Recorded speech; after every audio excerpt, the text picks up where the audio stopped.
What is going on, everybody? It's Alex coming back here with another video. And today, in the spirit of Easter, we are having our biggest risers, or also known as sleepers, in the 2021 NFL draft. Obviously, I wanted to do a play on the words of like the Lord is risen, because obviously I want to get you guys this type of content. It's been a while since I've done a little bit of one of these more infographic type of videos for you guys. So I hope you guys do enjoy this. Of course, the camera's going to be in a weird spot because you'll see we got a list of 15 dudes, my 15 top sleepers in the class that I absolutely love. Obviously, probably more names will be added to this list. Considered a couple guys, so I'll have some honorable mentions as well. But let's start off the video. Let's kick into it. Obviously, you see four of the guys who will be on this list. So starting off with the first batch. So obviously, I'm going to be covering up the name. I mean, you guys already know where Dwayne Eskridge is from. This is my favorite guy of the class. This isn't in really a particular order whatsoever. So don't think that this is like, oh, my number one. Obviously, Dwayne is probably my number one sleeper, but it was just there is actually no order to it. But still, Dwayne Eskridge is an absolutely amazing wide receiver. The only reason why I have him as a late first rounder is because of age. That's the only reason. I think he's a phenomenal wide receiver, great routes, former cornerback. He is a stud, and I love him. Super fast. He's amazing after the catch. He can play on special teams as well. He's going to be a major day one impact for whoever drafts him. So honestly, I don't realize why some people are pretty low on him. He has a couple drop issues, but I mean, the majority of the wide receivers in this class have about as good, if not worse, hands than Dwayne Eskridge. So again, that might just be a knock on the class rather than just saying like, oh, just because it's better in comparison to the guys means that he should be better. Maybe not, but that there's a reason why I didn't put him as like an early first or like one of my top 3 wide receivers in the class. He is an amazing, amazing wide receiver. And you guys will be seeing a video coming soon with all the infographics and stuff. Dwayne Eskridge, he's going to be pretty high on my list, but he's absolutely amazing. I love him. I think he has one of the highest floors in this class. Think about like Devin Duvernay last year. I thought that Devin Duvernay was a mid first round pick. I think Dwayne Eskridge is better in his own way. I still think that the Ravens wide receiver has some potential with a different type of scheme, but Devin Duvernay is not going to be in this conversation anymore. But Dwayne Eskridge, guys, keep an eye out for him. If you guys want to watch someone that's pretty fun, pretty freaking fun to watch, it's Dwayne Eskridge. He is so fun. I love him. He's just amazing. Big fan of him. Next, we got Brevin Jordan. So obviously, I'm using some of these draft projections off of like what I've heard, TDN as well as other sources as well. They have him about like a late third to mid third. I have him, of course, as a late first, so that's why he's on this list. Next guy, Brevin Jordan. You know, we'll use the mouse here. I don't think you guys honestly give a shit about these little arrow buttons here. Brevin Jordan out of Miami. So obviously he's somebody that I had as a top 20 player before his 40 time, but he plays really fast. He has really good blocking. He can catch. He's smooth with his routes, and I honestly think the only thing he might deal with in like a little bit of capacity with some trouble is like dealing with bigger linebackers and press. That's pretty much it. So I can't really knock him for that because that's something you can develop. And he definitely has enough strength to him. You've seen it in the run game that he can easily overcome this. So I'm a big fan of Brevin Jordan. Again, I have him as a late first now, probably around like 28, 29 on my big board. And he's projected as an early third, maybe a late second. If you guys want to talk about where he could be drafted, that might be just like we're around the Ravens pick. But I mean, if a team like Dallas takes him in the second, I wouldn't mind it because I heard that Dallas really likes Brevin Jordan. Next with Jalen Darden, this is another one. I think this is a fan favorite. So you guys put me on to Jalen Darden, which is awesome. And he is just so electric. We get to see him every year here at SMU. It's unfortunate that we don't anymore. I put late fifth as a projected round just because of the fact that TDN has fluctuated so much on Darden from him being a 7th rounder to him being like a late 4th. So I have a late second on him.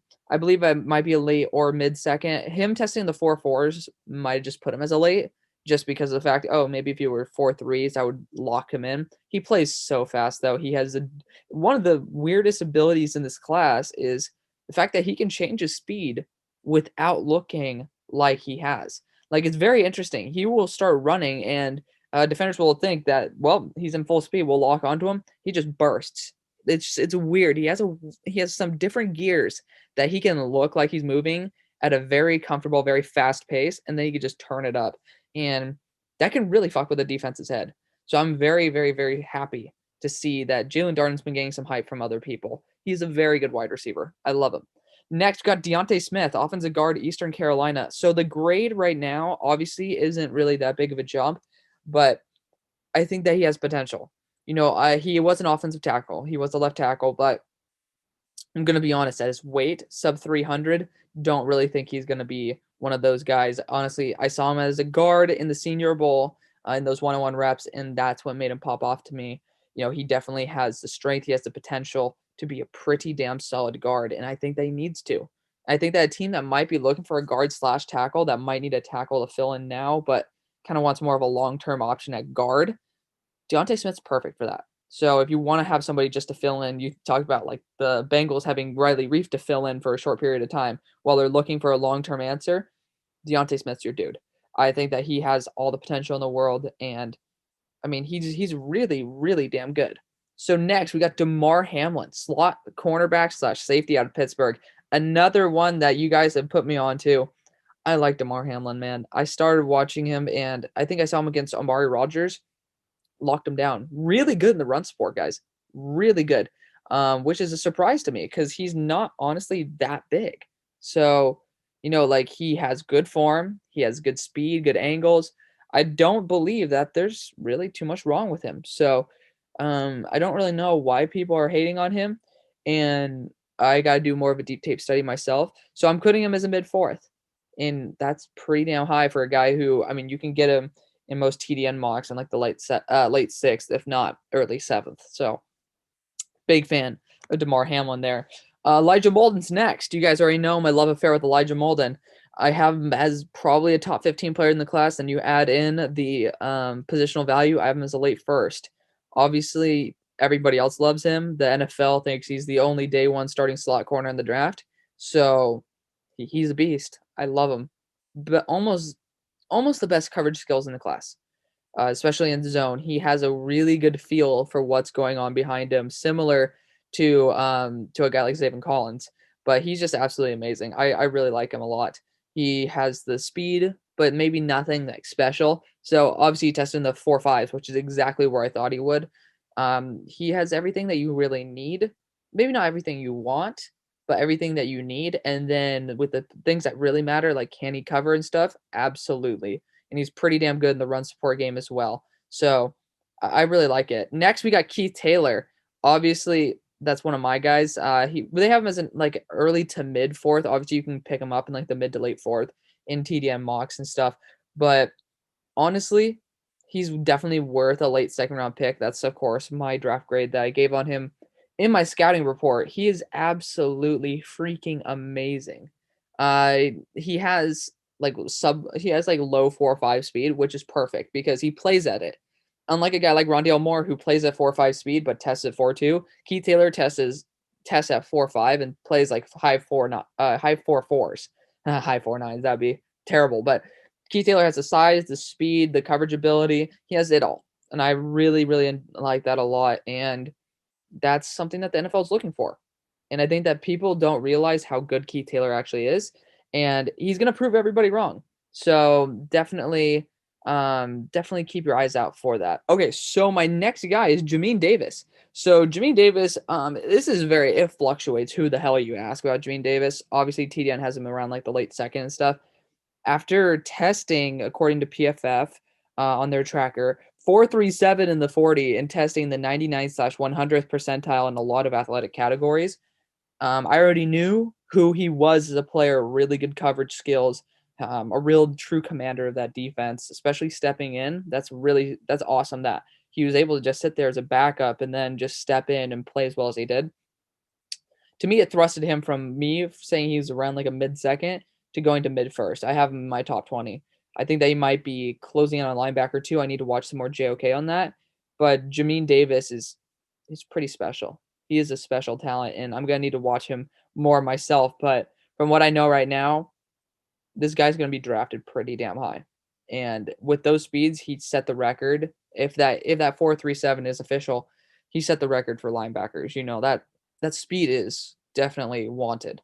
And it could be similar to what we saw with like a Devin Bush and then Devin White. We already knew Devin White was probably going to go to Tampa, but we didn't think Devin Bush was going probably until pick 20 to the Steelers.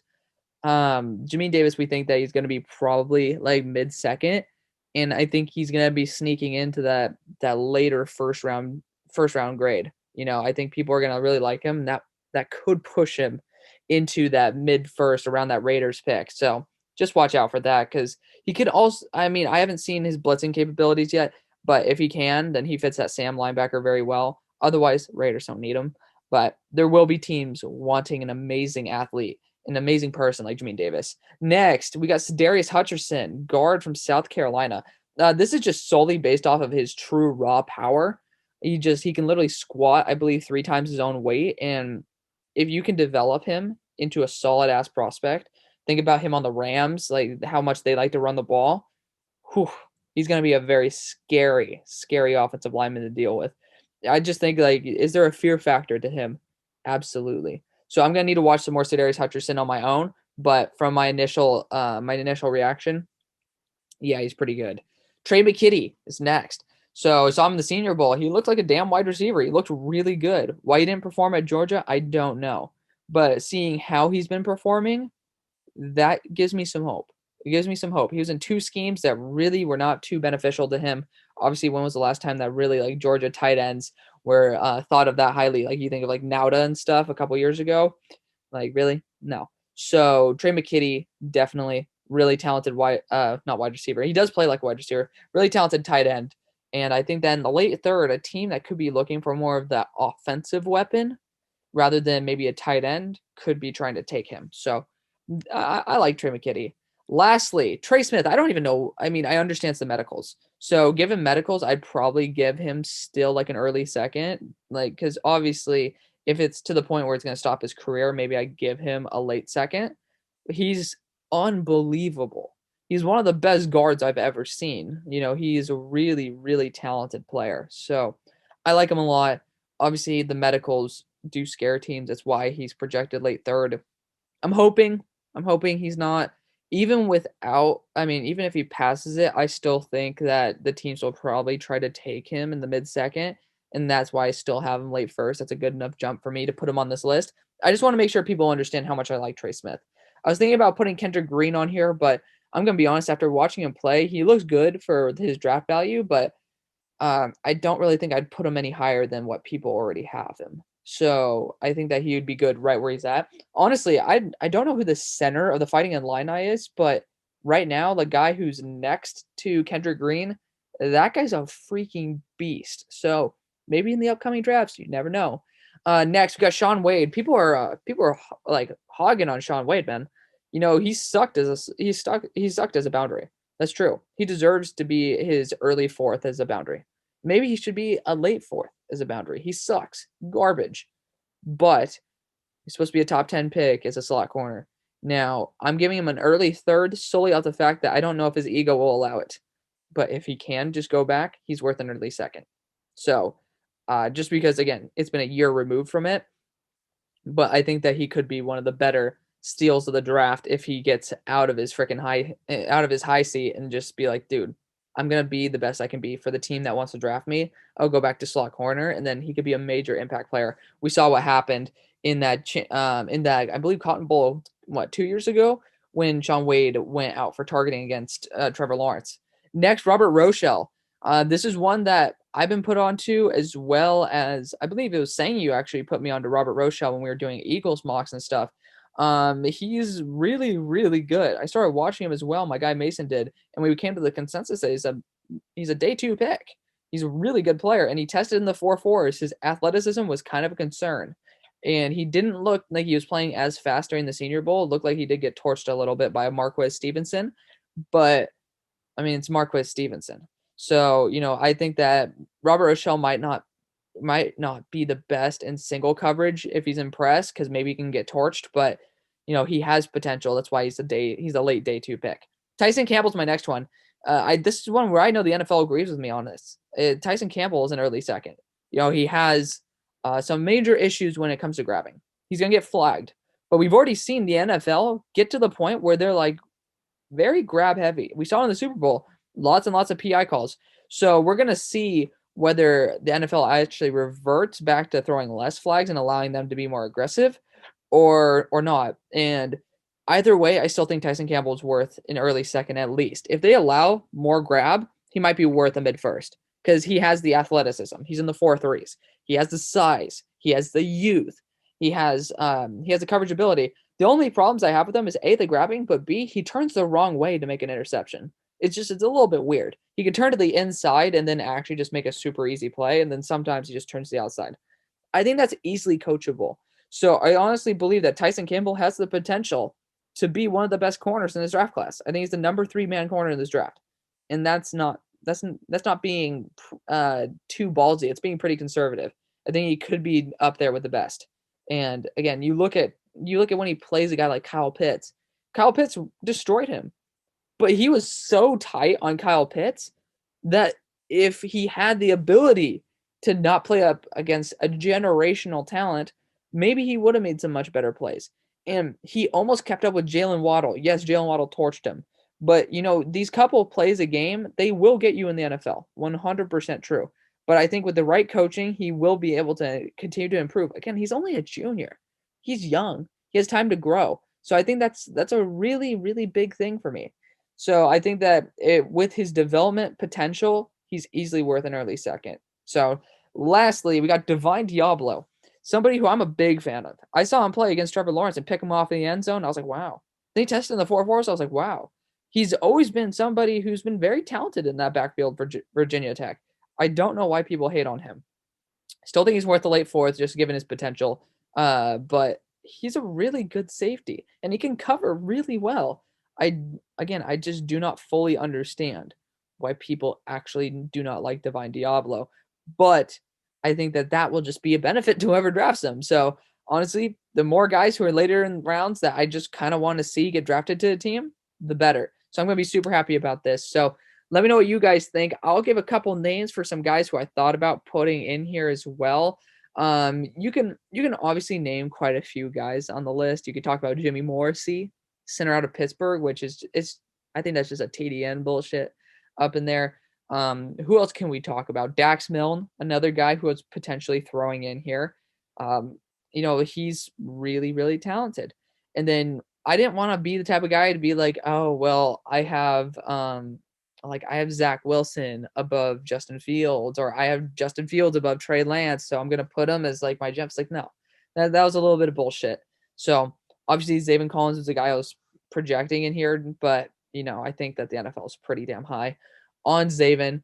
There's plenty of guys. That's the bottom line. Obviously, I could have went through a full list. I will have my more duds of the draft coming soon, and that will be another video. So I hope you guys did enjoy it. I really do appreciate it. I will see you guys on the far side. Peace.